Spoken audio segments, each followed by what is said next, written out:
Hello, good evening. Looks like we have some folks in the waiting room, so you're already getting logged on. If you're here for the virtual watch party and panel, you are in the right place. Welcome. We're going to give folks a few minutes to get logged on, so feel free to come on in, introduce yourselves in the chat, let us know where you're tuning in from, and we'll get started in just a few minutes. Thanks for being here.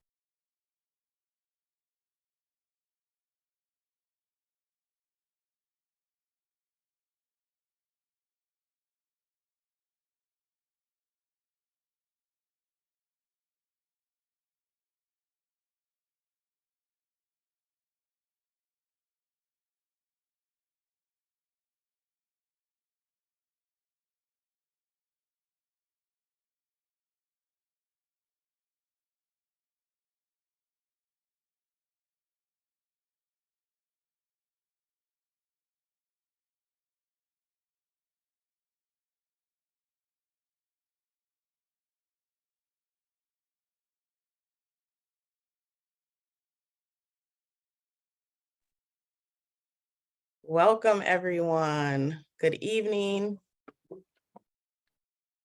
Welcome. We got more folks logging on.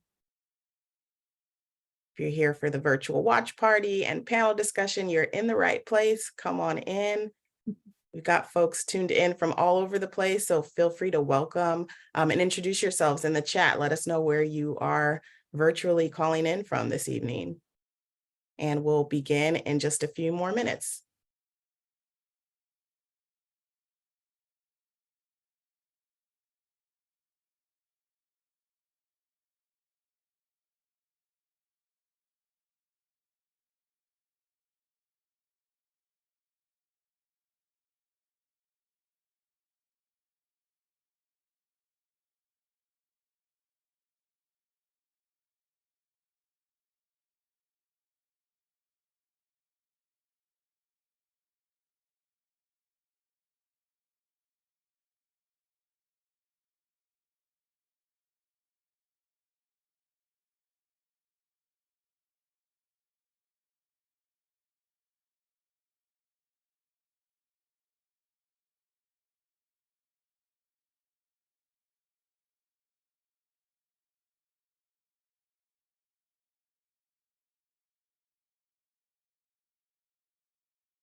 Welcome, welcome. Come on in. Looks like our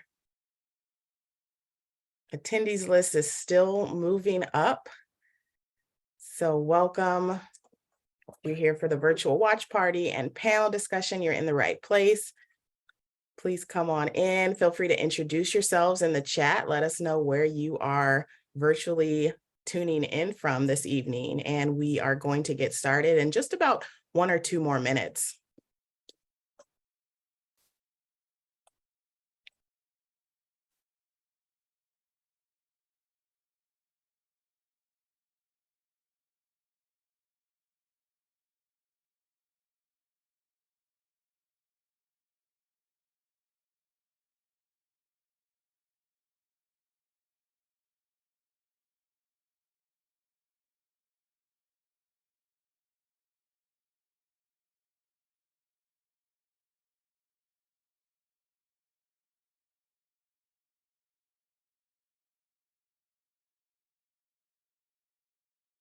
Seeing some familiar names in the chat. Welcome to folks that are just getting logged on. You're here for the virtual watch party and panel discussion. You're in the right place. Please introduce yourselves in the chat. Let us know where you're calling in from. I'm seeing folks from Colorado and Washington, Michigan, James. Hi, James. Seeing some of our Berkeley folks. San Francisco Bay Area. Awesome. Perfect. Keep bringing those introductions in. Last I checked, which I think we're well over that, we had over 300 people registered for tonight. So continue to introduce yourselves in the chat, introduce yourselves to someone new, say hello to a friend if you recognize them in the chat. We're gonna get started in just a moment as more folks kind of get logged on. I also do in this moment want to do a brief land acknowledgement. I want to acknowledge that I and the Ecology Center were based on Huichin and unceded Lisjan or Ohlone territory, what is now known as Berkeley, California, and the surrounding East Bay communities. I see some folks from here. We just honor and thank our Indigenous and First Nations people from coast to coast and around the world, wanting to just hold space and acknowledge, connect with, honor the traditional land on which we reside. I engage in a land acknowledgement, both to acknowledge past harms, as well as in a step forward to the truth and the acknowledgement that the land is unceded, meaning it was taken, not given, and to acknowledge the harms that that brought. So I welcome you all and encourage you all, if you're not familiar with land acknowledgements or what native land that you currently reside on, we welcome you to click on the link in the chat and find out and share with us in the chat and beyond. We are doing land acknowledgements to just begin to address and acknowledge that repair includes self-educating and learning and understanding ways that you can support our First Nations and local Native people. So thank you all for partaking in that land acknowledgement. I do want to get started. We've got almost 100 attendees online with us today. So thank you so much. I know if folks are not here on the West Coast, it's getting pretty late. So thanks for staying up with us. Hope you're comfortable in your PJs or wherever you're calling in from. My name is Danae Shorter, she, her pronouns. I am the Community Engagement Program Director at the Ecology Center here in Berkeley, California. I'll be your host, hopefully with the most, and your moderator for this evening. So thanks again for being here, and happy Plastic Free July. We hope this has been so far a great month of engagement and activity and being part of the solution and the movement. We've got a really exciting and informative program for you all, and a really unique collaborative event. We've been talking about wanting to do an event like this, honestly, for a few years. So we're all just very excited that we're finally doing it. You may not see it yet, but this is really a special time, having our nation's, our country's only nonprofit recycling operators all in one place, live and willing to just dig deep into the tough questions that this topic brings. So you all are truly in for a treat, and we're grateful that you all are able to join us. If you've made it this far in registering and getting here tonight, you have a good idea of what's on the agenda for tonight's event. In the spirit of Plastic Free July, we're diving into all of the things, and more specifically, the plastics recycling and the role that recyclers and recycling operators play in all of this. While Plastic Free July, for the most part, it can be, really lighthearted and inspiring, and the challenges are fun and the hashtags are a good time, let us be reminded that we do have a problem when it comes to plastics. You've seen the headlines, you've seen the infuriating images of, the turtle and the straw and all of these things. And it's much, much bigger than that. We've got a problem. Plastic is polluting our entire planet. It's piling up everywhere, in the water we drink, the food we eat, the air we breathe, the soil that we need to grow our food and to recreate in, and even inside of our bodies. Recent reports have just been stark in understanding and realizing that microplastics are being found in human tissues, in our blood, little tiny fibers in our blood, and placenta, umbilical cords, and developing fetus. It's in our little ones before they've even had a chance to get on this earth. It is a human health issue. It is a social justice issue. It is an environmental, climate, wildlife issue. The extraction of the resources needed to create almost all plastics is driving the climate crisis, that oil and gas. And of course, we have to acknowledge especially who that harms the most. And those are people that look like me, are Black and brown folks, are people of color, are indigenous populations, and are other communities who are at the front lines of receiving the impacts of the climate crisis and already facing multiple socioeconomic inequities. So we are in a plastics pollution crisis, and that's what really brings us here today and here a majority of our key topics for tonight. The truth is, not only do plastics trash our planet, non-recyclable plastics are trashing our recycling system. And that's why and what we're going to be focused on for tonight's program. When it comes to addressing something as enormous as the plastics crisis, we've really got to be considering any and all potential solutions. And while recycling is absolutely not the solution, you'll hear that repeated often tonight, it does play a critical role in all of this. It's not a myth. It is very nuanced, yes, I will admit, but it is an important tool in addressing climate change and addressing the reduction and the impacts of consumption. So it was never meant to be the solution for everything that we create. It's not. You're going to learn a lot more about that tonight.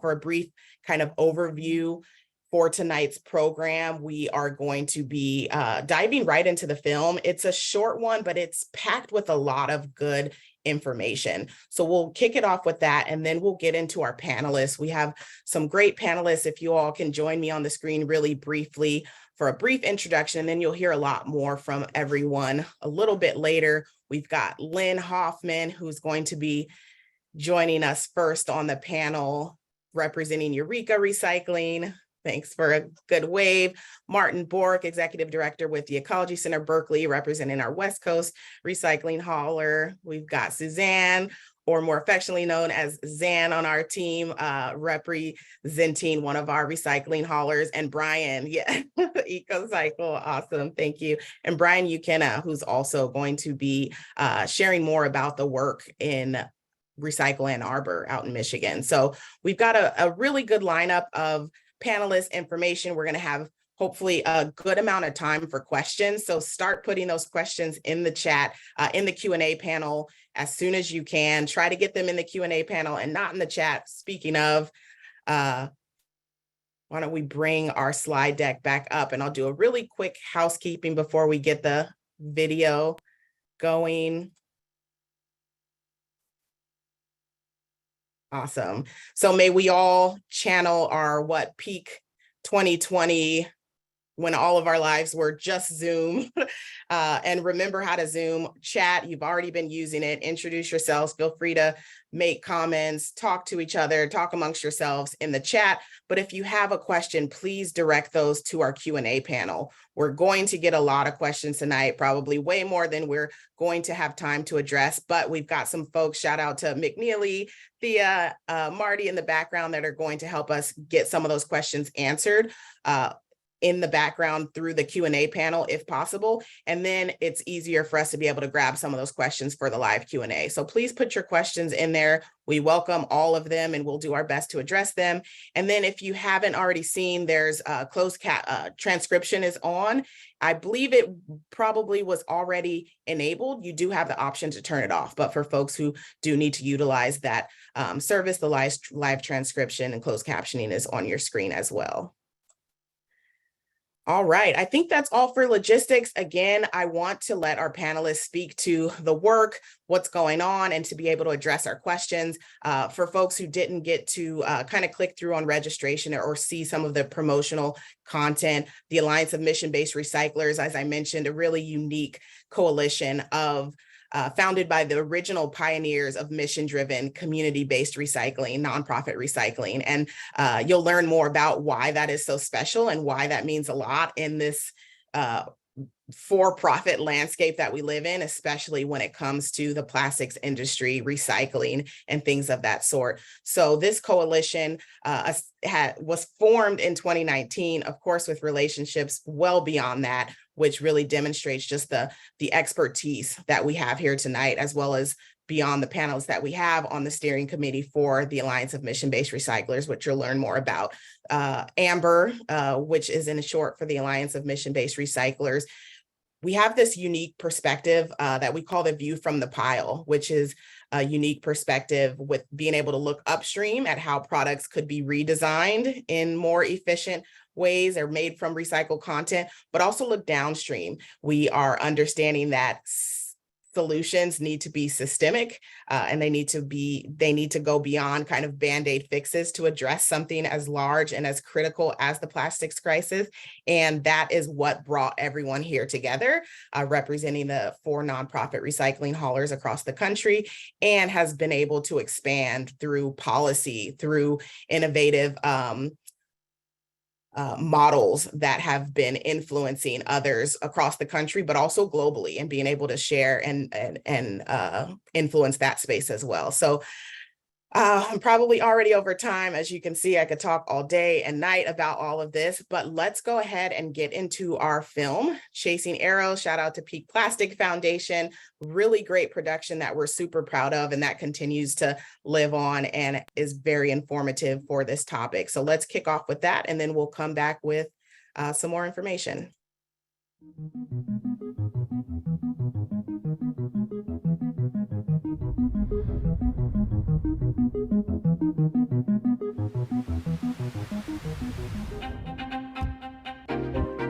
Recycling model broken.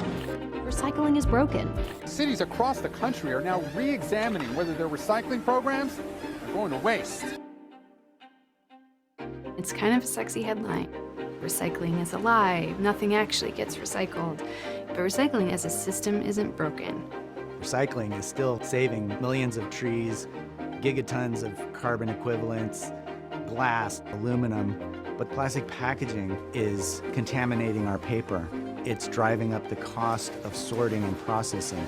It's requiring us to pay more for disposal. We don't have a recycling crisis. We have a plastic packaging crisis.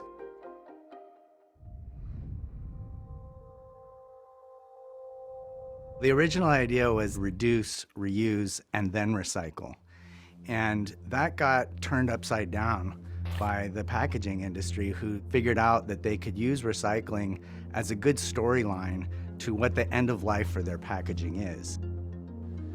But their goal is to sell more packaging. That's the bottom line. AMBER, or the Alliance of Mission-Based Recyclers, formed so we could collectively be a counter-narrative to the corporate voice who wants to say that everything is recyclable. For recycling to make a real difference today, we have to get back to the original values on which it was founded. In the last few decades, most of the recycling industry has been bought up and consolidated by the waste industry. They're in it for different reasons. If your primary revenue source is from landfills and incinerators, you don't have the same incentive to recycle. AMBER approaches recycling from the standpoint of creating quality feedstock that can actually then feed into other manufacturing processes and be made into something again. And that keeps trees in the ground. It keeps aluminum in the ground. It keeps sand in the rivers. We're manufacturing commodities. We're not managing waste. This is going to be made right back into cans. The energy that this represents is just a vast amount of carbon that is saved by recycling rather than digging more bauxite out of the ground and converting that into aluminum. This will all be back on the shelf as a cracker or cereal box in about 4 to 5 weeks. If we focus on being as local or regional as we can with where we sell these materials, we not only have the environmental benefit, but we're creating local jobs and strengthening our regional economy. You can create safe, family-sustaining jobs and provide a high-quality program to the community and at a reasonable price point.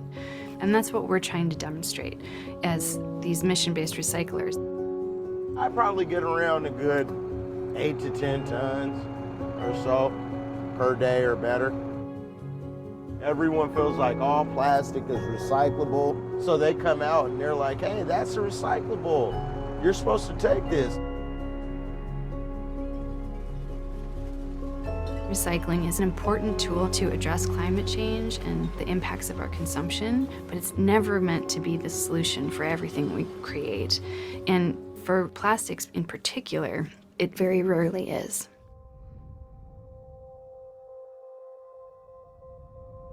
As you can see, most of what's here is paper and cardboard and cans and bottles. That's what's really recyclable. But also in here is all kinds of other stuff that we have to sort out because some company made it and told people it was recyclable. And it's not. All right, Lynn. Okay, Martin. Good package, bad package. No, not recyclable. Styrofoam egg carton, Bad package. no go. No, Plastic pouch, not recyclable. no good. Recyclable. Natural jug, One of milk the few jug. plastics that is. How about cardboard? Yes, give us all the White cardboard. cardboard, brown cardboard. Any color cardboard. Aluminum can. Yeah, super recyclable. More of these. Clear plastic bag. No, any kind of film or flexible packaging is a no-go. Black plastic bag. Even worse. Brown glass bottle. Excellent. Recyclable. Packing foam, not recyclable. We see stuff like this all the time. Recycling arrows on it. Please recycle. Made with #1 plastic. Our end markets where we sell our #1 bottles to, they don't want this. It doesn't melt like a bottle. It doesn't behave like a bottle. It's not recyclable. The arrows have a number in the middle. Those don't have anything to do with recyclability. It's a marketing campaign. It's really misleading. Lots of this flexible packaging. It's gonna act a lot like cardboard and it's gonna end up mixed in with the paper and contaminating the paper. Clean paper is the backbone of any good recycling program. It pays the bills for everything else.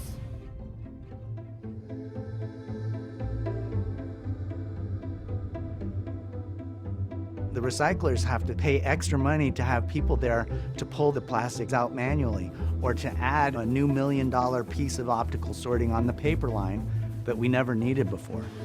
You can see how much energy and time and money gets spent pulling out plastic from the paper. We have to shut the facility down for almost 2 hours every day, climb into the screens with box cutters just to deal with the plastic bags. When we say the plastic industry is trashing recycling, this is what we're talking about. This is material that came in to the recycling facility from people's recycling carts and is going to leave as trash. This is gonna end up being burned or buried. Most of what's in here is material that wasn't designed to be recyclable in the first place. So we're seeing things like black plastic, styrofoam, red Solo cups, flexible pouches. How can we expect the average recycler to look at a piece of plastic with the recycling arrows on it and know that it's actually not recyclable? This is not the average person's fault. This is the packaging industry's fault. We're seeing industry push false solutions. They're framed and sold as exciting, magical technology that's just going to make the problem go away, which is really enticing. Advanced recycling, also known as chemical recycling, changes everything. Emerging and innovative technologies can repurpose these plastics into new and useful products. One promising alternative is converting plastics to fuels. The solutions that they're pushing are either too expensive or too toxic or too complicated or don't pencil out. And so it's just a marketing solution. The reason Amber is in the game is really to defend the definition of recycling. The important measure of any solution at all is, does it keep it in the ground? Ideally, we're heading towards less stuff, not a way to manage an ever-increasing mountain of stuff. We need them to just stop it. Like, stop producing so much plastic. Find other ways to deliver goods and services. We can have a modern society without disposable plastic. There are 4 or 5 national policies that could make a huge difference on climate, on ecosystem destruction, on pollution, on resource conservation. If producers have to pay for and manage the end of life of a product. They're going to get much better at designing things that are actually recyclable, or maybe even eliminate a lot of unnecessary and problematic packaging. We'd like to see labeling laws that get rid of the chasing arrows, that require proof that a product or a package is actually recyclable in mainstream curbside recycling programs before it gets a recycling label on it. The only way that you can really get containers back at a high level to recycle them is a national deposit return system. Requiring manufacturers to use a certain amount of post-consumer recycled content is a critical way to ensure that we're actually recycling the things that we're collecting. Why aren't we subsidizing the reuse and recycling of those natural resources that we've already extracted rather than subsidizing more and more extraction? This problem can't be solved brand by brand. I mean, can you imagine? Toothpaste, only if it's these 3 brands, it would be a phone book of a recycling guide, and it would change all the time. We need regulation and investment and support to shift the whole system. I can look out my window and I see a pile of 400 tons of material that, first of all, isn't going to go to a landfill or an incinerator. It's going to go back into the supply chain as really high quality feedstock, and is an aggregate of tens of thousands of individual actions of people that were doing the right thing, making the effort. Recycling is something that we can do. How we do it matters.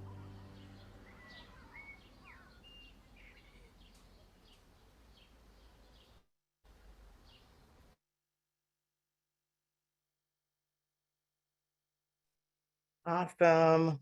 I feel like I've watched that video 100 times and there's still always a different point in there that I take away from every time I watch that film. So we hope you enjoy that. As I said, it is short, but really sweet. Lots of good content in there. And of course, each one of those key messages, I feel like could be its own event, which you'll learn and probably relate to soon as we dive into some of these topics.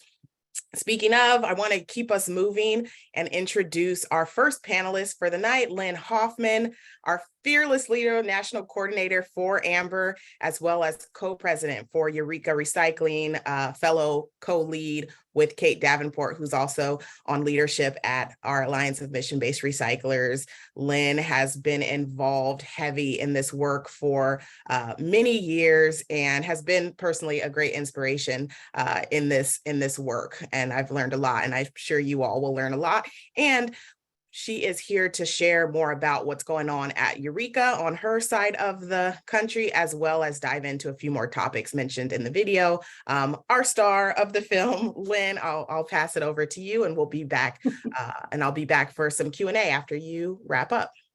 Thanks so much, Danae. Thank you. Thanks for being with us, everyone. It's such a pleasure to be with all my allies here. So I am one of the co-presidents, as Danae said, of Eureka Recycling. We're in the Twin Cities, Minneapolis, St. Paul, and Minnesota. We're on land that was cared for and called home by the Dakota, Ojibwe, Northern Cheyenne people, and other Native people over history. Our mission is to demonstrate that waste is preventable. So I think that's something that's unique to all Amber members. We all have missions pointing towards zero waste, really bold visions for a really critical shift in the future that we're building. And we are just where the rubber meets the road on what we're managing day to day. So we're really trying to build a bridge from where we are right now to where we want to get. We are a C3, but we run 2 big social enterprises. We've got a 100,000 ton per year MRF, material recovery facility, that you just saw a lot of footage of. And we're doing mostly residential single stream recycling in there, some commercial. And we also have a fleet. You can see one of our trucks I think they're pretty. Those Eureka trucks there tipping on our tip floor. We have municipal contracts for Minneapolis, St. Paul, and the surrounding suburbs. We've got about 135 folks on our team right now. the way that we operate, what's unique about this model, and Amber, I think, is that we're using this operation to really mine it for data. It's like a laboratory. Like, we're taking what we learn, and we're using that to talk to decision makers, talk to policymakers, talk to the community, because we can run the best program that we can possibly run in the system we're in. But really, some of the more important things that we're demonstrating is where we're stuck. You know, how we get 500,000 plastic water bottles a day at Eureka in our 400-ton pile. We're one of like 6 MRFs in the area.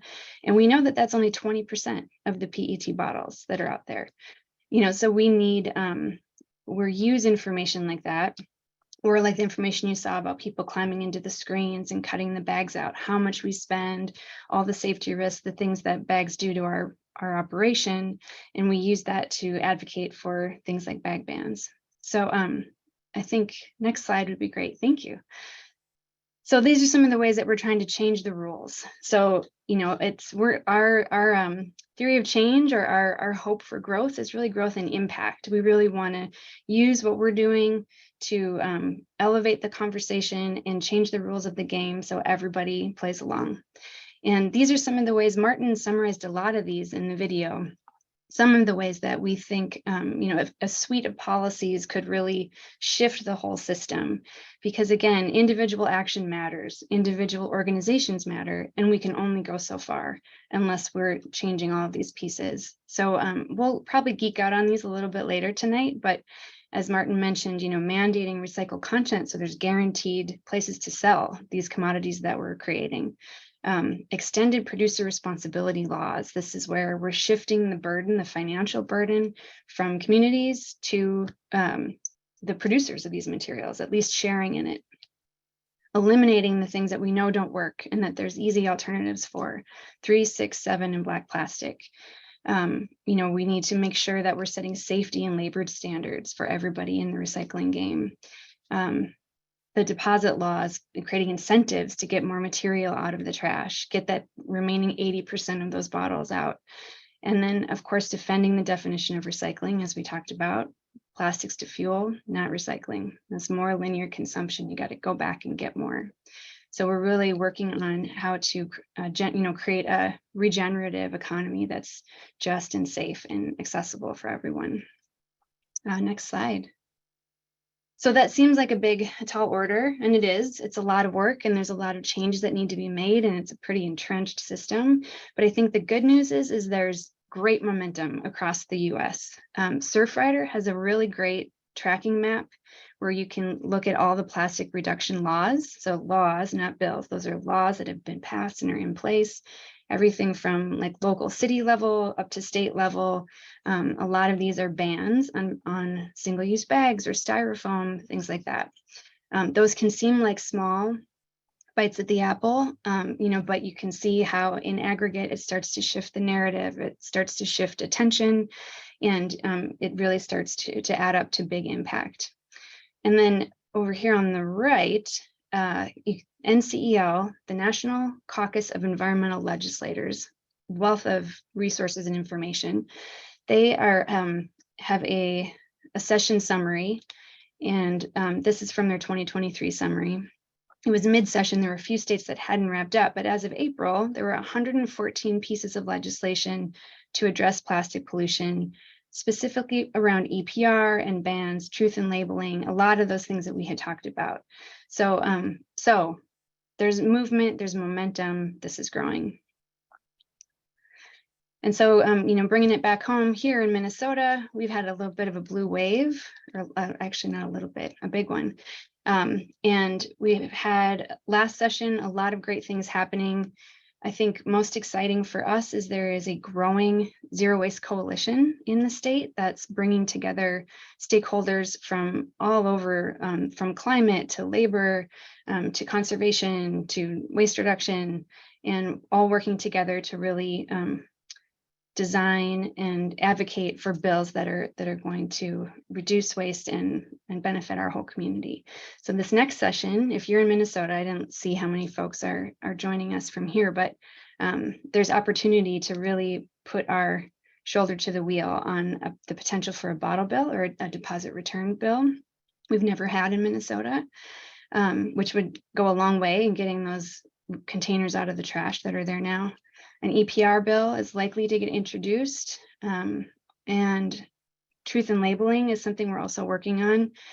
Right now, the recycling arrows, as you saw in the video, they're basically clip art. You could put them on almost anything. You know, in theory, there are green guides and federal regulation, but it's not very well enforced. And so we're working on state by state, trying to change those laws. And there's a zero waste infrastructure grant program that has some momentum in Minnesota too, to help communities. Really, it's more about upstream, like schools to buy dishwashers, to use reusable dishes instead of disposable, to really help folks around the state get over the financial hurdle of investing in the infrastructure needed to move towards more zero waste solutions. I think that's my last slide.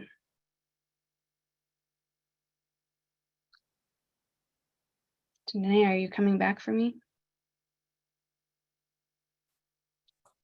There we go. Awesome. Thank you so much, Lynn. I've heard you give kind of that spiel before, but listening to you after having just watched that film and some of the points that you mentioned there, I'm already thinking of a couple different questions. We're running a bit low on time, but let's just keep it moving.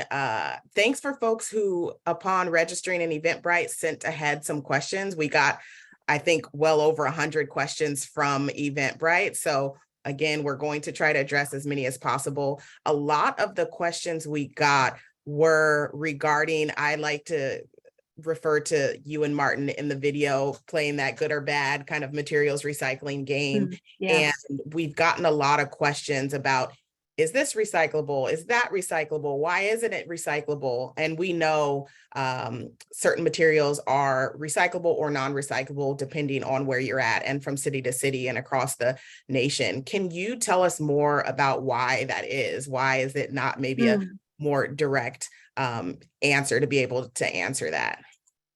Yes, that's a great question, and really frustrating to move from one community to another or change haulers and get a different yes and no list. I think that Zan will talk more about kind of what makes something recyclable, but I can high level say, like, you got to be able to collect enough of it, you got to be able to sort it safely and cost effectively, and someone's got to want to buy it at a price point that makes sense to make something new, right? Like, that's kind of the basics.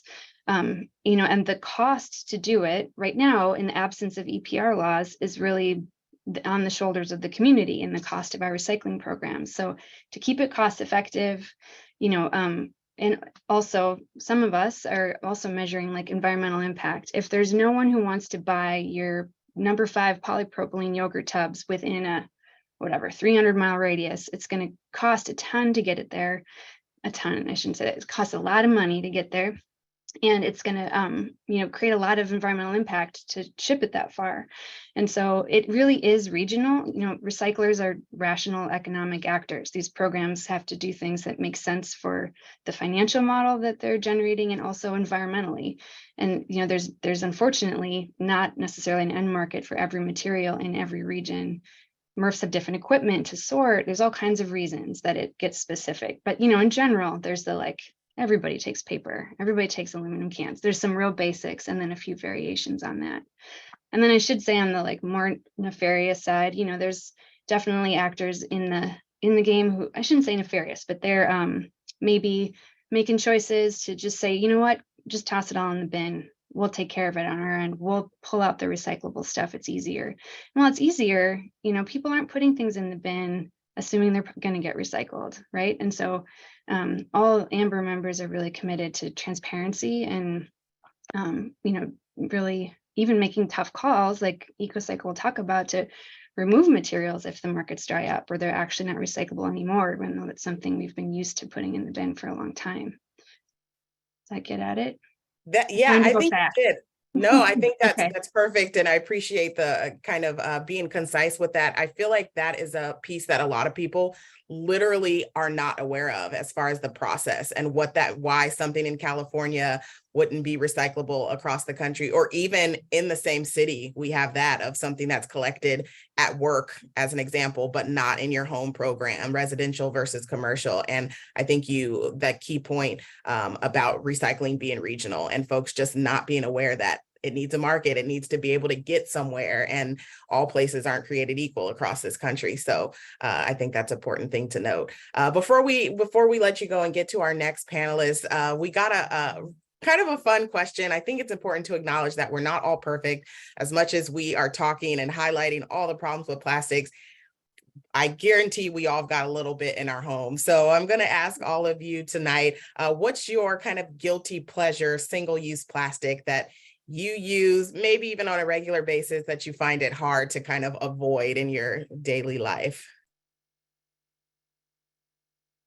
Let's see. Well, I think that I have to say, I'm not going to call it a guilty pleasure because I don't feel guilty about it. I feel bad. I feel mad about it. And that's why I want to work on systems change. But I'm a mom, and like, I just can't get through life without granola bars and like fruit snacks and little individual, it's just central to the functioning of our family.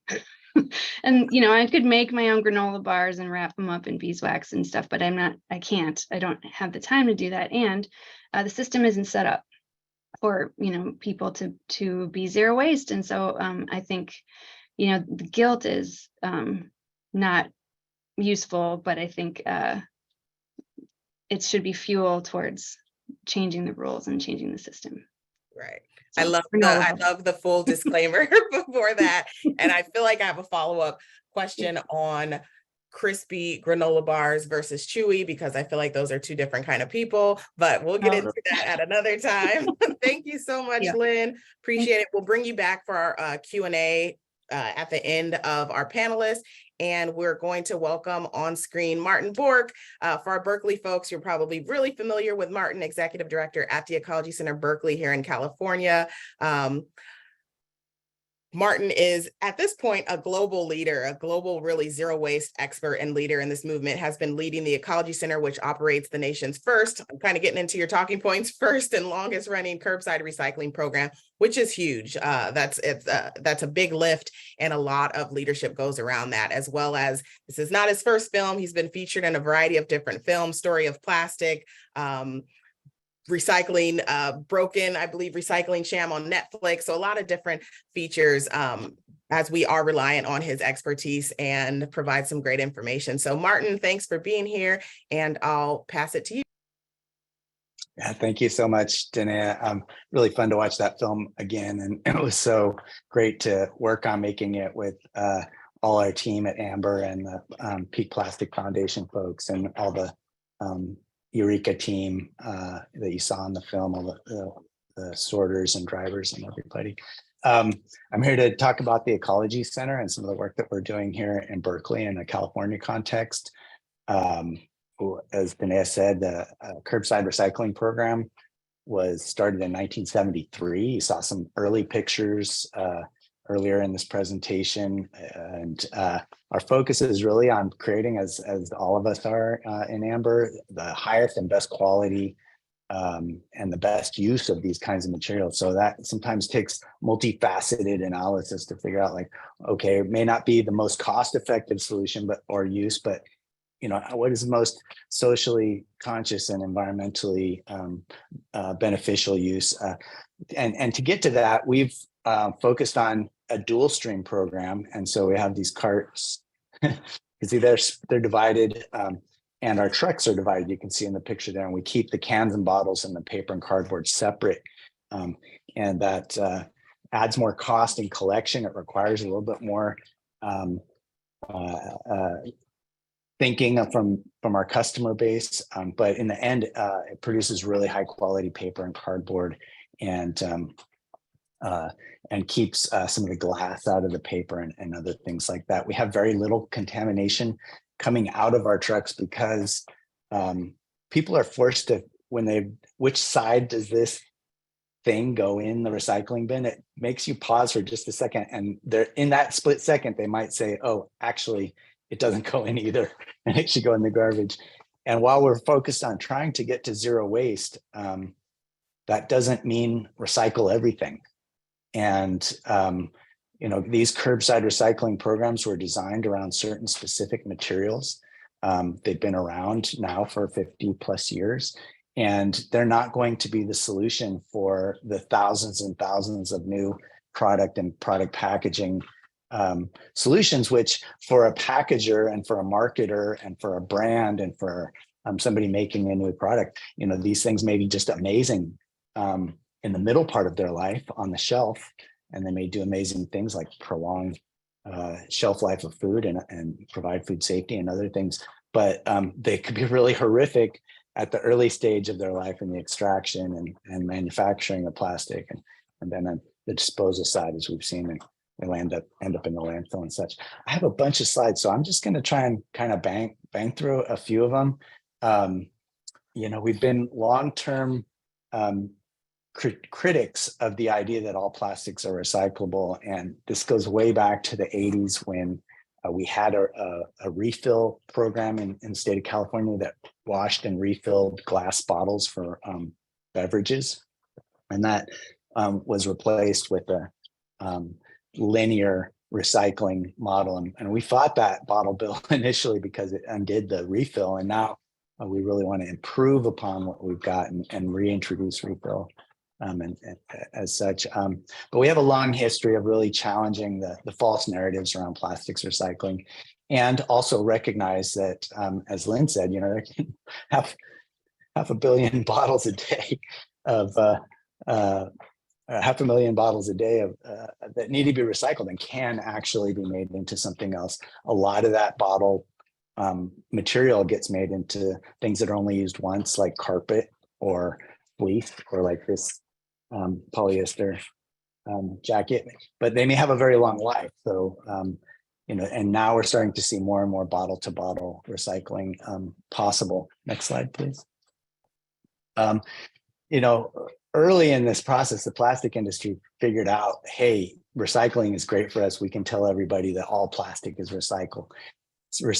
And they've spent millions and millions of dollars from the American Chemistry Council to many other now aggregated brand groups that try and promote the idea that all plastics are recyclable. When in fact, like a tiny fraction of the total plastic packaging out there is potentially recyclable. And really, we don't even have the infrastructure in place if we could collect it all to actually process it and handle all of it. So it's a real reach to say all plastics are recyclable. And they went city by city and tried to get cities to collect all plastics. And that really happened in force here in California in the Bay Area.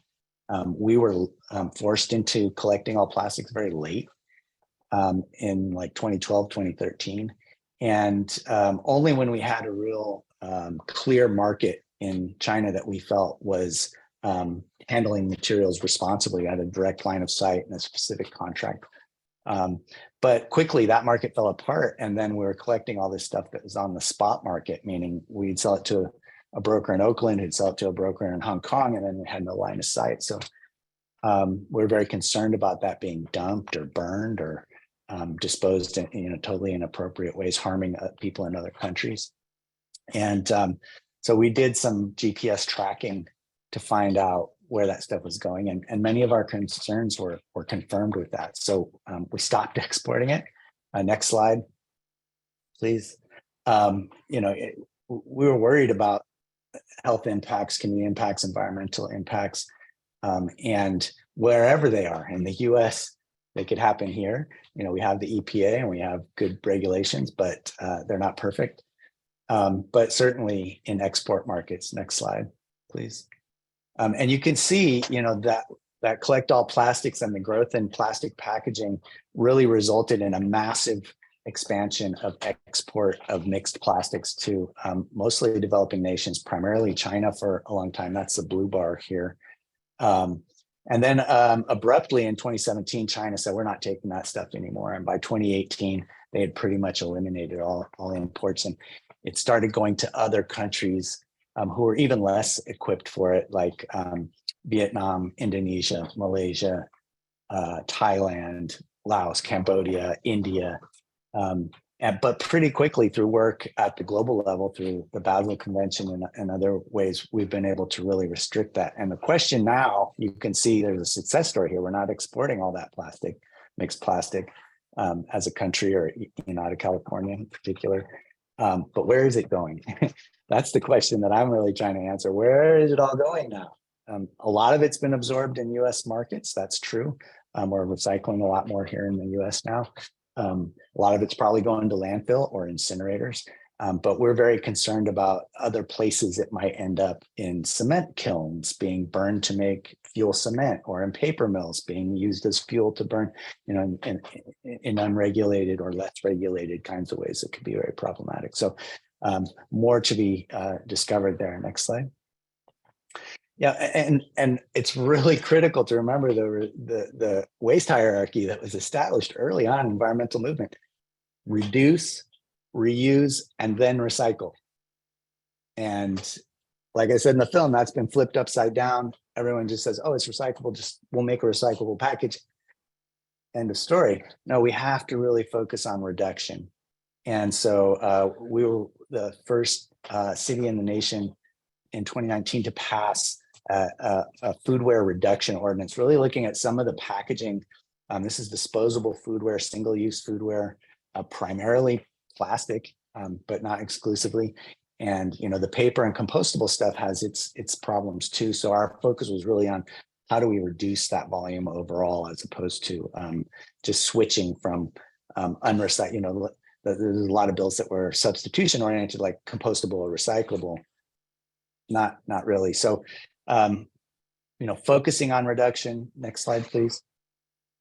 Focusing on reuse and refill. So we piloted this reusable cup program that you can check out, a coffee cup from restaurant, cafe, return it later.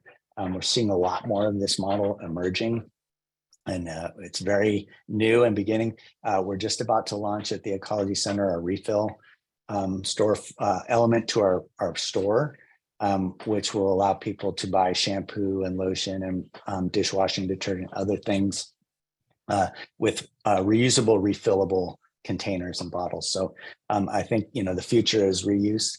And, at the Ecology Center and all of our organizations, we are looking with a global lens, meaning, think globally, act locally. And so at the local level, we're really focusing on trying to get those problematic plastics out of the recycling stream, change people's awareness around them.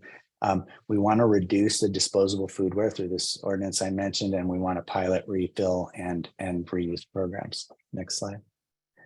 But we also work at the state and the global level. And at the state level, we're really watchdogging the new EPR bill that California passed last year, SB 54. It's in the rulemaking phase right now, and there are a lot of rules that are going to be really important that weren't written in the legislation. So getting those rules right. EPR can be great. It can also be really problematic and harmful. And so we want to make sure that it's done well here in California. I think we're on a good path towards that, but it needs a lot of watchdogging. So we're engaged in that. We also really feel like California, the bottle bill was passed in 1986. It's had a lot of incremental improvements and expansions to it, but it is a mess, frankly. And we've lost a lot of the take back locations, the buyback centers, and we've got to fix that. We need a full-on modernization of the bottle deposit system in California, and that has to go hand in hand with minimum recycled content laws, so that all the new material has a place to go in the marketplace, doesn't flood the market and collapse the market, and sort of work against it. At the global level, there's a global plastic treaty. The GPT, Global Plastic Treaty, yes, and it's in its early phases. They just had their second meeting, but it's on a pretty fast track.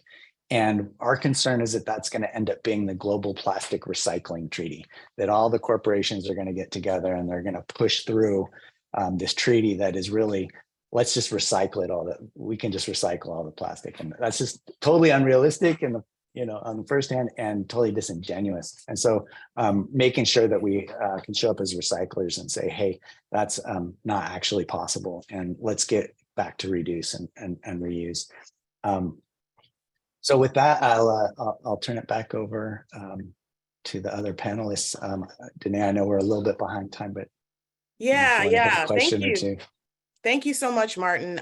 Unfortunately, yeah, we are a bit behind schedule. I already see some great questions that I'm going to circle back with you when we do our full Q&A. I see one wanting more information about that China band and the China sword and what that all means and how that fits into all of this. So let's plan to circle back on that. But really briefly, what's your guilty pleasure single-use plastic item? Got enough time? Yeah, those of you from the Bay Area, like I grew up on those It's It ice cream sandwiches. You know, people know these. 2 oatmeal cookies, vanilla ice cream dipped in chocolate. It's not a daily thing, but you know, that's and it's wrapped in plastic. And I always go, oh, like, what's the solution here? I don't know, but I gotta have it. Awesome. Thanks so much, Martin, for joining us, and we will hear more from you soon. And on that, welcoming our next panelist, Zan Jones from EcoCycle. I'll let Zan speak more to her work and what she's been involved with.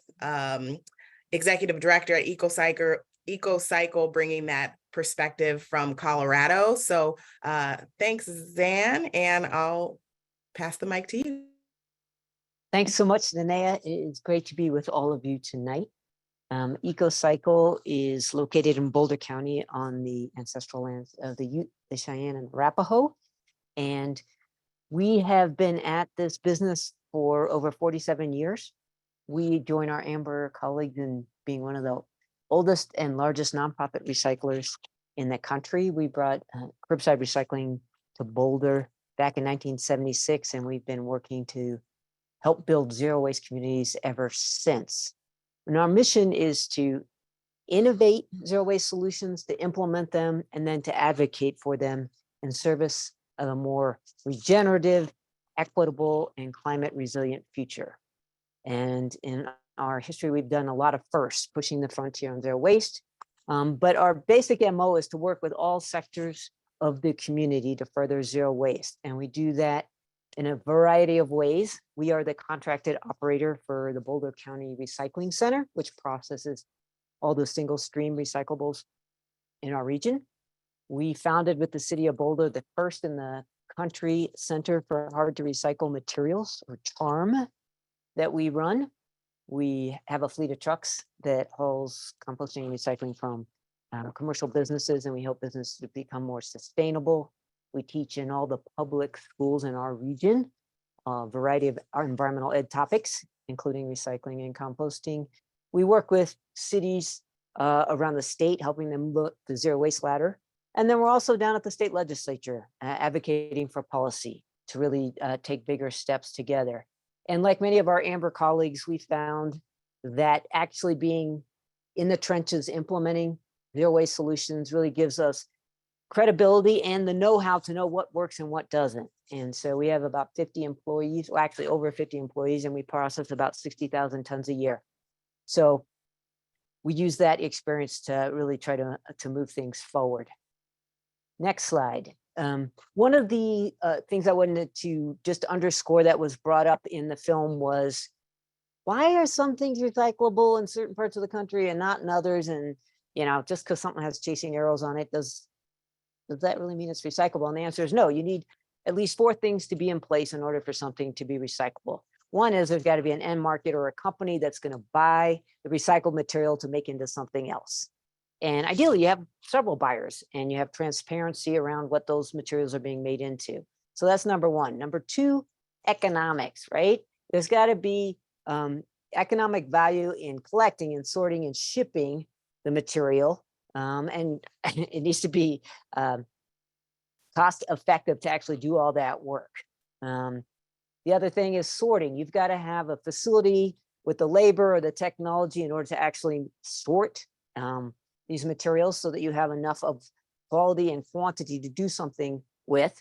And then finally, scale, which is you need to have enough to make it worthwhile to transport all the cans or the bottles to every manufacturer. So those things all need to be in place in order for something to actually be recyclable. And clearly that depends on where you live. So it'll differ it'll differ between states and also just within states. So here in Colorado, for example, what's cost effective to recycle in the Denver metropolitan area differs a lot from what is able to be recycled out on the Eastern Plains or far away in the mountains, where it's far from transportation and it costs more.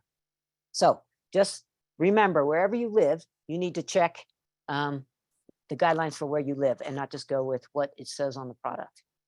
So we are busy trying to both pursue waste reduction, reduce, reuse, recycle, and increase access to recycling here in Colorado. And we are doing that in a variety of ways. One of the big fallacies is we have a great reputation in Colorado of being green, and yet we're not as green as we should be. And there's a lot of reasons for that, but basically, we have some of the cheapest landfill rates in the country. It costs about $22 a ton to bury stuff in the ground here. And we're far from a lot of the big markets. So we are less than half of the national average when it comes to waste diversion. And though we have some cities that, recycle over 50%, mostly we're burying valuable materials in the ground, and there's not equitable access across the state or even within cities to recycling services. Next slide. So in the last few years, we've been really working down at the state, at multiple levels, local, state, and national, to really transform Colorado and pass policies that will enable us to really take big steps. So starting at the local level,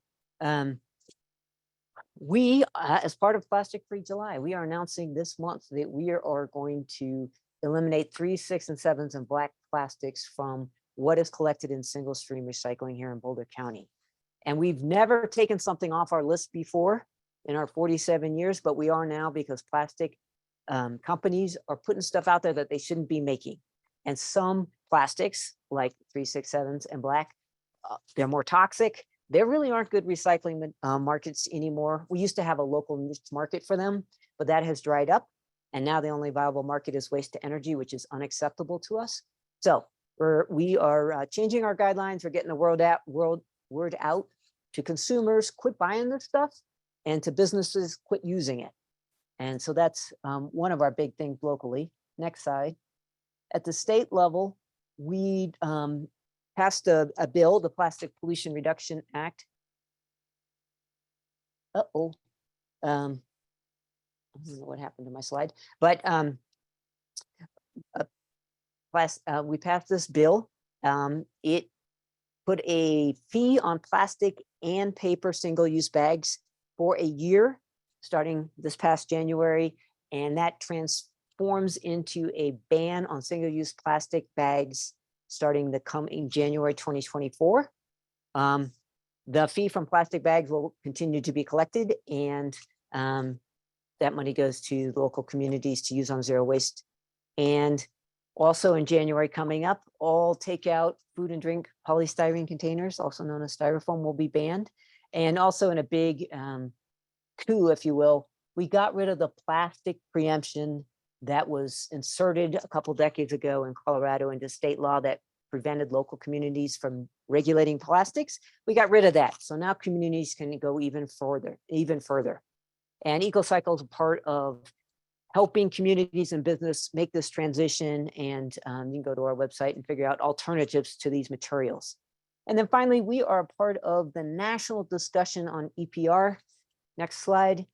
Colorado is really thrilled. Oops, I think I skipped ahead, but anyhow, in 2022, we became the 3rd state in the country to pass producer responsibility.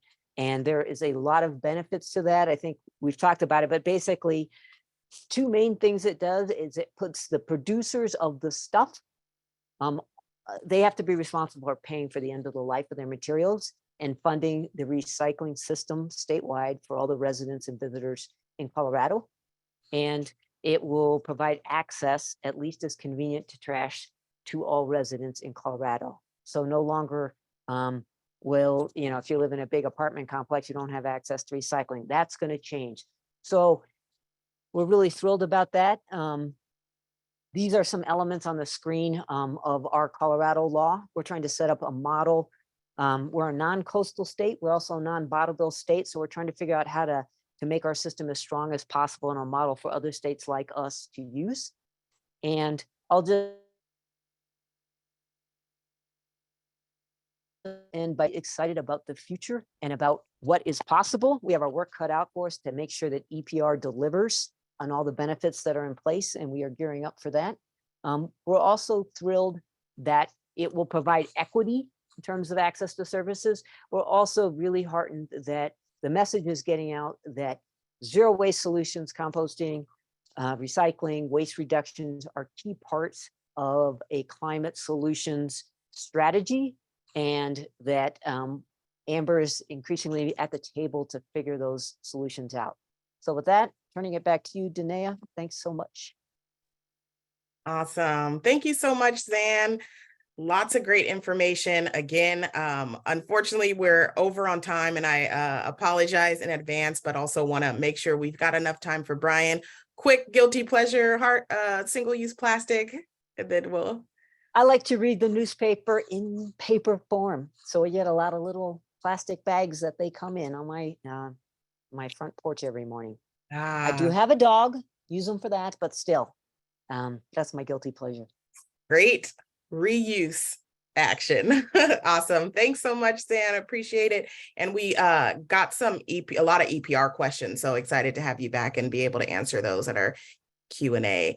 All right, Brian, welcoming Brian Ukena, Chief Executive Officer at Recycle Ann Arbor. I want to give you as much time as possible. So welcome, and pass the mic to you.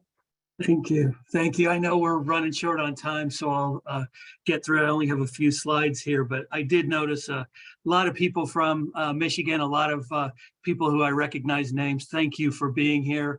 And please, recycle.org. recycleannarbor.org. Let's stay in touch. But Recycle Ann Arbor, for those that don't know, we started in 1977, similar to the other organizations, as a grassroots community effort. We're a 501c3 social enterprise as well. Our main goals when we started back in 77 were to create a curbside recycling program for Ann Arbor, and then to start a drop-off station or a drop-off center to bring recyclables. And here we are 45 years later, Southeast Michigan, one of the only zero waste organizations in Southeast Michigan. And we provide those services and that work through our curbside recycling program, through our drop-off center and our drop-off station, which has been in existence actually longer than Recycle Ann Arbor's been in existence. And we also have a construction and demolition recovery yard where construction demolition material is dropped, and we recover what we can.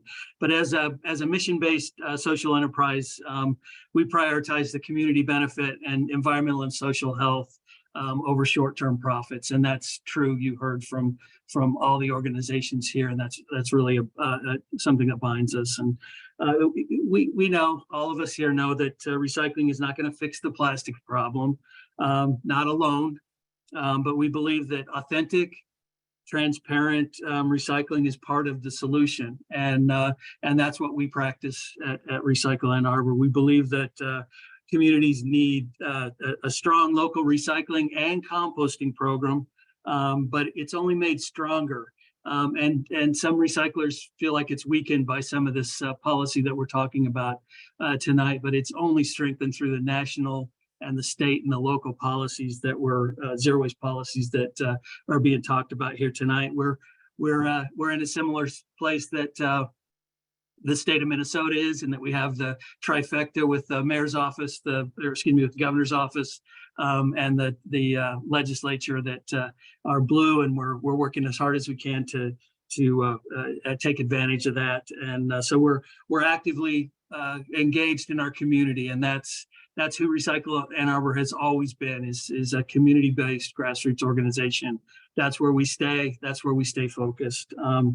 So the three things I think that really make the composting and recycling programs, as I mentioned, the policies, the zero waste policies, the active engagement with the communities, and then a high level of producer accountability and producer responsibility.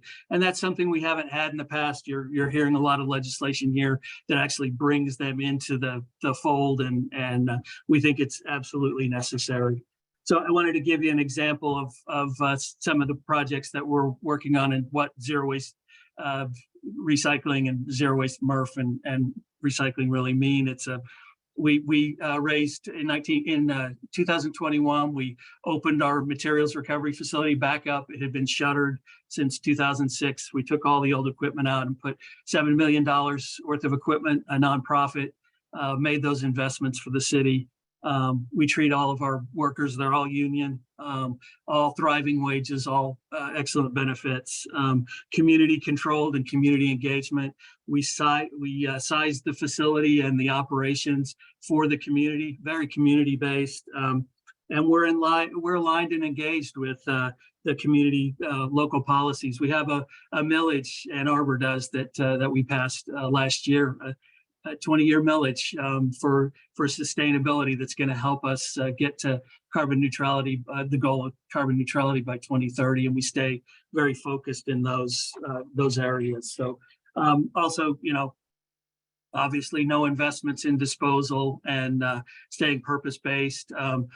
As a social enterprise, all of our profit, all of our excess revenue goes back to our mission and back to our community. So that really sets these mission-based recyclers apart. So next slide. But what we're really interested in and moving toward, and for the Plastics Free July is tackling the pollution problem by developing a refillables program. And Martin mentioned some of the refillables projects they're working on, and Recycle Ann Arbor is focused in and looking at opening a refillables program in 2024. At our launch, we want a refillables program that will focus on decreasing the plastic waste generated from restaurants and takeout packaging. You heard the black plastic, the bags, the flat lids. All of those things are contaminants for us, and all of those things are really non-recyclable. The composters are saying the same thing. Our local composters, similar to Colorado and others, that is going to stop accepting the BPI certified supposedly compostable clamshells and those kind of things. Those are heavily used by the restaurants, and they just don't compost in our processes, the processes that we use, which is active windrow systems. So we're all aligned. The composters and the recyclers are aligned that although plastic lined and plastic material is only 2% of what we take in, it's 100% of the problem. As Martin mentioned, we don't have a recycling problem, we have a plastics packaging problem, and all those things that are mentioned is absolute wreak havoc on our project. So and composters are in the same place. So we plan to refillables program is one that alleviates some of that to-go packaging. We want a community-wide refillables program, not just a boutique program that just has a few restaurants participating, but community-wide. We've done a lot of research and a number of workshops and focus groups, and having accessibility to where that material gets dropped off and how it gets handled is paramount. But there's consensus in Ann Arbor and other areas that refillables and reusables, especially for to-go packaging, and institutions like University of Michigan schools, things like that, refillables and reusables are absolutely a solution that they're ready to look at, and provided it's a convenient and a system that's sustainable. There's absolute interest in this from brands, but also from the people who participate in it. So we're really excited about being able to kick off this program and the research that's going into this to make sure that we size the program right. But also, and this goes to the larger question, I think, this evening of looking for solutions, is if we can use the existing infrastructure that we have in place with recycling, curbside recycling. Every resident has the opportunity, has a curbside bin. every business has a recycling container. What if we could use that infrastructure to help transition or bridge us to a reusable system? So that's the type of system we're looking at setting up. So the idea is to build a movement around local materials handling that bolsters the local economy and provides more significant benefits. So happy to answer questions. Awesome. Thank you so much, Brian. I feel like I'm excited for the follow-up email in being able to hear from everyone from across the country, and not just addressing some of the problems, but also being able to share the wins and celebrate in the successes, even still acknowledging that there's lots more work to do. So I'm definitely encouraging folks in our follow-up, which we will be sending within the next week with the recording, as well as all the resources and things mentioned here. We definitely encourage you all to take deeper dives into all of this information. So I'm going to, at this point, again, we have about 15-20 minutes or so as we kind of wrap up for full Q&A. We've got a ton of questions I'm seeing come through the chat, some that have been sent ahead of time. We're going to try to get to as many as possible as we welcome other folks back on the screen. Brian, do you want to share your single-use plastic guilty pleasure with us? Anything that's crunchy, salty, I'm in favor. And so those chip bags that are being talked about with the granola bars and that's my guilty pleasure. Yes, those are hard. Those are hard. Thanks, Brian. All right. Yes. We'll welcome back Martin, Zan. Thanks to Marty McNeely in the background. Martin, I see you've popped in there and being able to answer some of the questions through the panel. As we know, we won't be able to get to everything, but we've got a lot of great questions. So I'll kind of kick it off and feel free to bounce off of one another to ensure that we're getting as much of the information out there as possible. One question I, of course, am seeing a lot of both live here in the event, as well as folks sent some questions ahead of time, is Ridwell. What is up with Ridwell? People, we've got some supporters of Ridwell and also some folks who've heard, are they the solution? How are they able to recycle materials that I'm not seeing on the accepted materials list?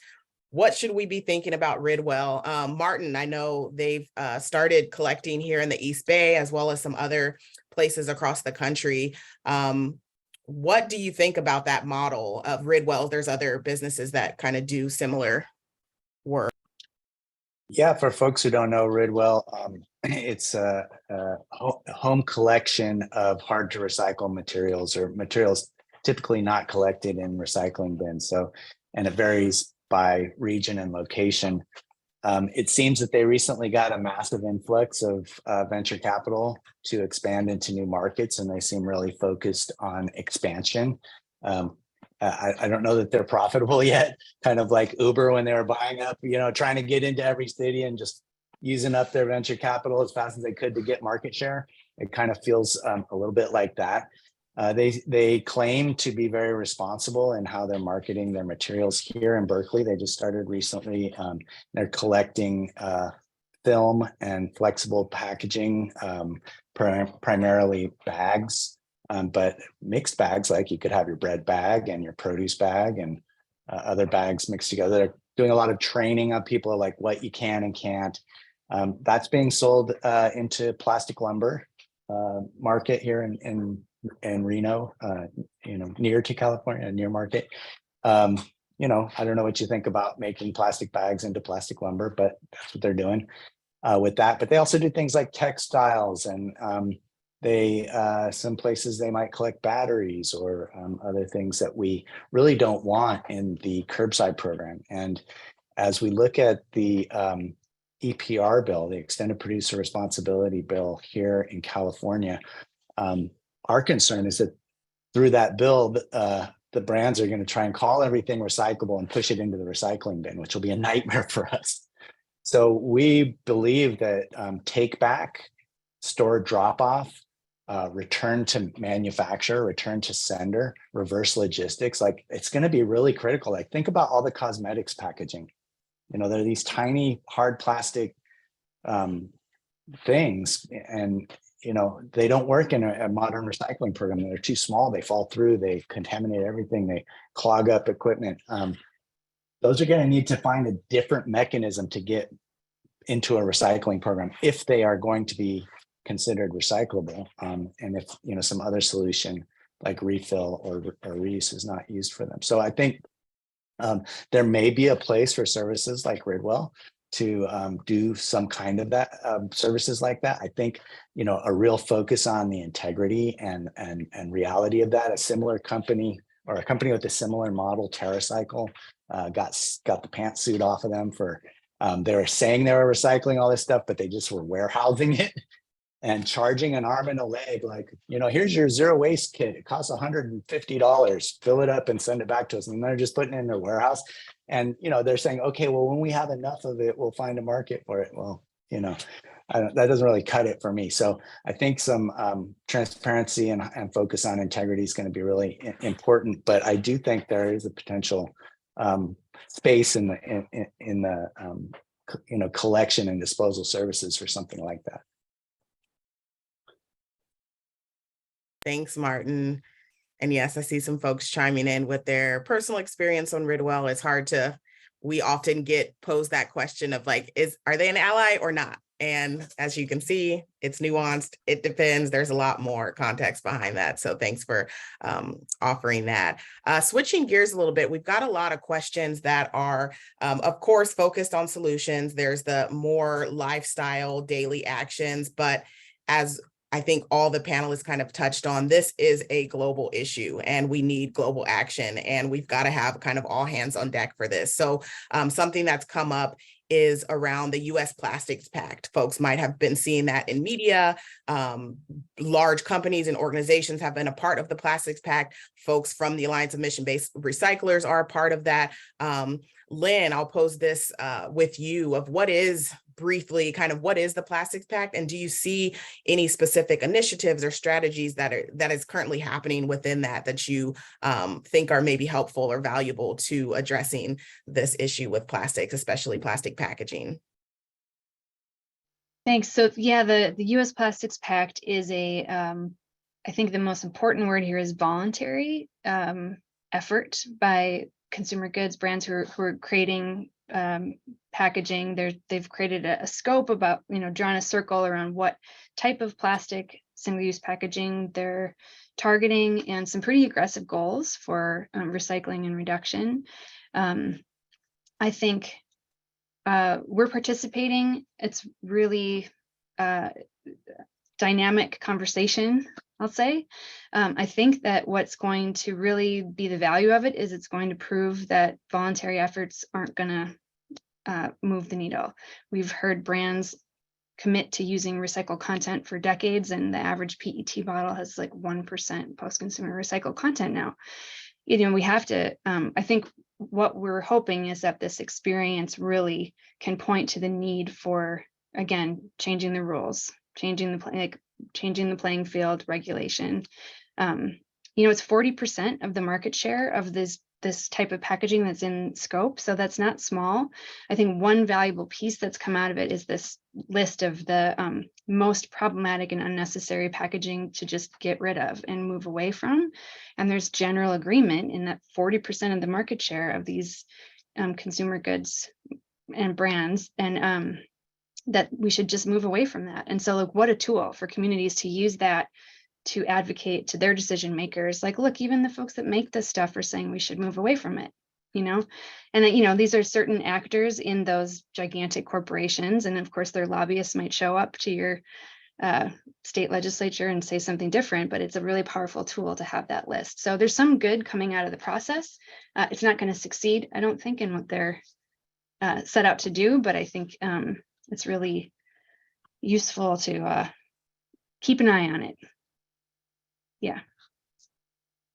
Thanks. Yeah, a lot of the things that we're talking about trying to get rid of, 3s and 6s and 7s, black plastic, they're on that list. It's That's right. worth Googling and using when you go talk to your city council, your state legislature, as proof that even the folks that make them think that they shouldn't be made. So that does lend some credence to this movement to get rid of it and keep fossil fuels in the ground. Thanks, Lynn, and thanks for chiming in, Zan. I was just gonna, of course, open it up to folks who kind of have additional information to add to any of these questions. Feel free. On a kind of similar note, as we think again more broadly at real solutions, the video kind of touched on false solutions, and we've talked about how yes, daily actions matter, but also Band-Aids aren't going to fix this problem. And Brian, I believe you touched on it in your presentation of what are those systemic solutions that we're talking about. EPR, as Zan mentioned, deposit return systems as an example. Can you speak more, Brian, to things like that, specifically deposit return systems? Why are we speaking to that as one of the real solutions, and we can maybe get into EPR from there? Sure. Michigan has the oldest redemption law in the United States, started in 1976. The problem is it hasn't been changed since 1976. And so, it doesn't include water bottles and spirits and things like that, which causes a real issue. But redemption itself, the redemption laws that are in place in states where they are right now in Michigan, at our worst, we're currently post-COVID at our worst recovery on the redemption system. We're still in the high 70s, low 80% recovery for that material. And there aren't a lot of curbside recycling programs in the nation. As a matter of fact, I can't name one that is getting that kind of recovery. So there's a real role for redemption, and it isn't either or.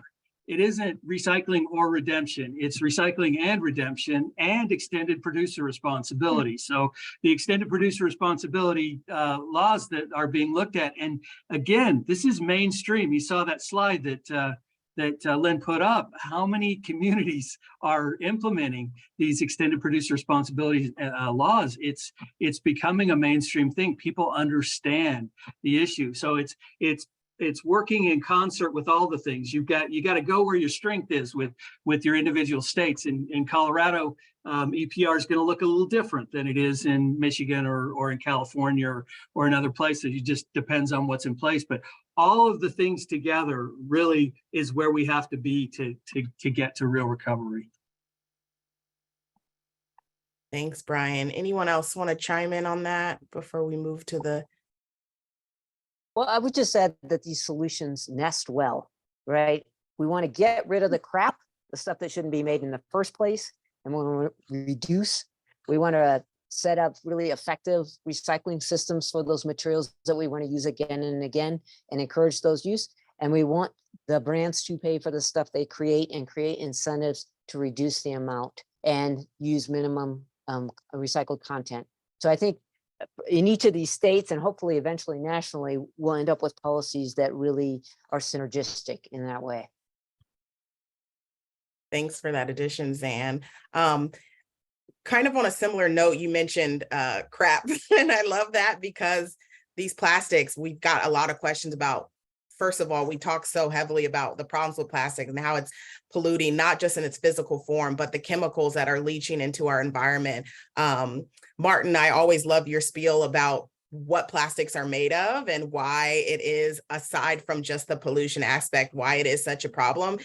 Could you tell us a little bit more about kind of what plastics are made of? And the reason I'm asking for that is kind of then thinking more into the chasing arrows. And of course, it's the highlight of our video, how that fits into what is inside of those chasing arrows. I can't count the number of times we get people who think and who bring things to us and say, but 1s and 2s are recyclable. Tonight, we've been talking about 3, 6, and 7. What does that all mean? And also what work is happening around truth and labeling, and also eliminating or addressing the issues with that chasing arrows symbol? Yeah, well, nearly all plastics are made from petrochemicals, the vast majority, and then there's some compostable or plant-based plastics that are manufactured. But so just, thinking about oil and gas extraction, and then the pipelines, and then the petrochemical infrastructure that is exploding in our country. There's a real race to build out the petrochemical infrastructure for manufacturing plastics globally. And in the US, it's really hammering some specific places, Texas, Louisiana in particular, but other parts of the country like Pennsylvania and Ohio that have had traditional petrochemical industries that have really done horrific things to their water and to their air.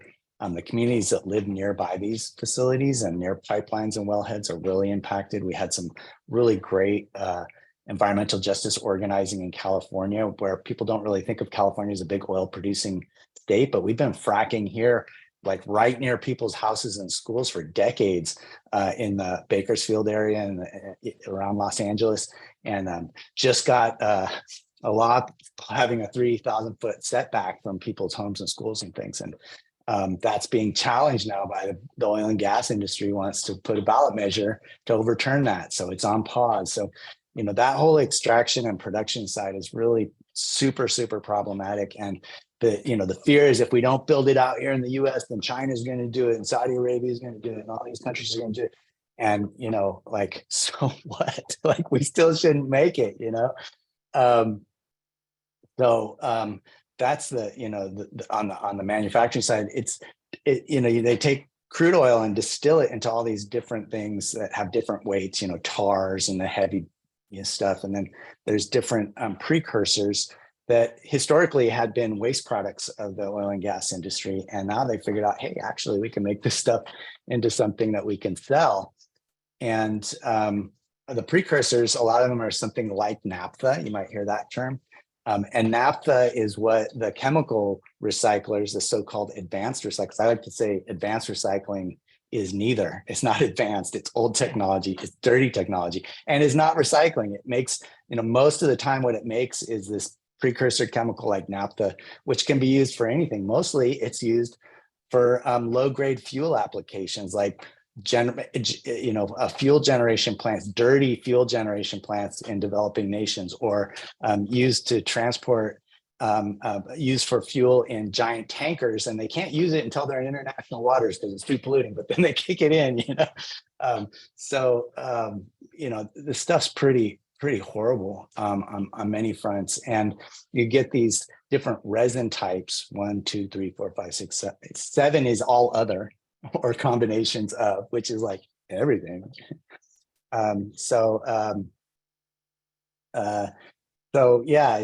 What they make it out of is oil and gas, and we gotta keep that in the ground. Thank you so much, Martin. I know there's a lot more to say about all of these things. Unfortunately, we are up on time. I wish we had more time to get to a lot more of these questions. Thank you to our panelists who have been answering questions in the chat.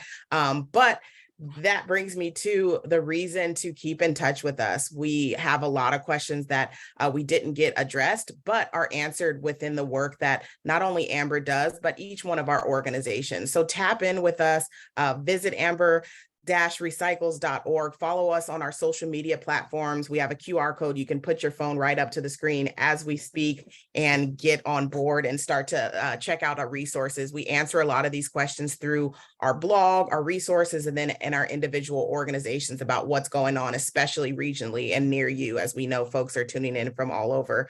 Thank you again, everyone, for being here. Thank you to all of our panelists, as well as our extended Amber leadership team. It truly takes a village in all of this to do this work. And as you can see, there continues to be a need for more education and more information in this space. So it was my pleasure being able to host and moderate tonight. Wish we had more time, of course, but make sure you keep in touch with us to learn more. And as you still have questions, please follow up with us. We'll be sending out the recording and a follow-up email within the week. So please utilize that as an opportunity also to read more and dig into this info.